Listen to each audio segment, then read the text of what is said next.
কি খাওয়া হচ্ছে বাবা? লঙ্কার পাকোড়া মনে হচ্ছে। হরে কৃষ্ণা।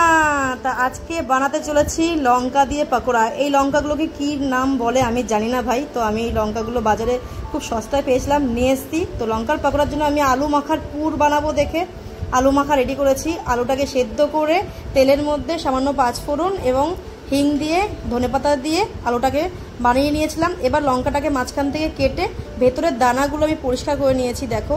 আর এক সাইডই কেটেছি লঙ্কার, এমন না যে আমি বোথ সাইড কেটেছি।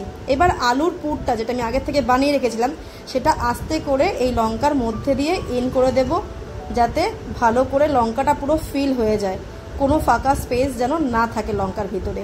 এভাবে করে আস্তে আস্তে করে করব যাতে লঙ্কাটা ফেটে না যায়, সেদিকেও দেখতে হবে।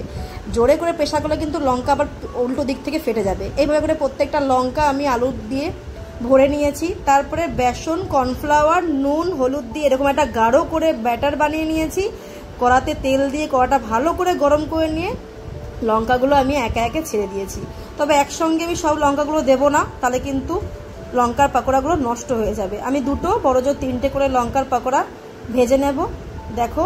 হ্যাঁ, তবে একটা কথা কি, এই লঙ্কার পাকোড়াগুলো ভাজার জন্য একটা সাবধানতা অবলম্বন করা অবশ্যই দরকার। সেটা হচ্ছে গিয়ে গ্যাসের আঁচ মিডিয়াম থেকে লো ফ্লেমে রাখতে হবে। এটা যদি হাই ফ্লেমে রাখি আমরা, তাহলে কিন্তু লঙ্কাগুলো পুড়ে যাবে, ভেতরে কাঁচা থাকবে। দেখো এবার লঙ্কাগুলো আমরা উল্টিয়ে দিয়েছি, কত সুন্দর কালার হয়েছে। তবে এটা কিন্তু এখনো হয়নি, আর একটু লাল হবে। এই যে দেখো আর একটু লাল হয়ে এসছে। এবার কিন্তু লঙ্কার পাকোড়াগুলো রেডি হয়ে গেছে। এবার আমি আস্তে আস্তে কড়া থেকে লঙ্কার পাকোড়াগুলোকে তুলে নেব। তো দেখো কত সুন্দর পাকোড়া হয়েছে। গরম ভাতের সঙ্গে যদি এরকম গরম পাকোড়া পাওয়া যায় তাহলে কি আর কিছু চাই বলো। এবার চাট মশলা দিয়ে দেব পাকোড়ার উপর থেকে।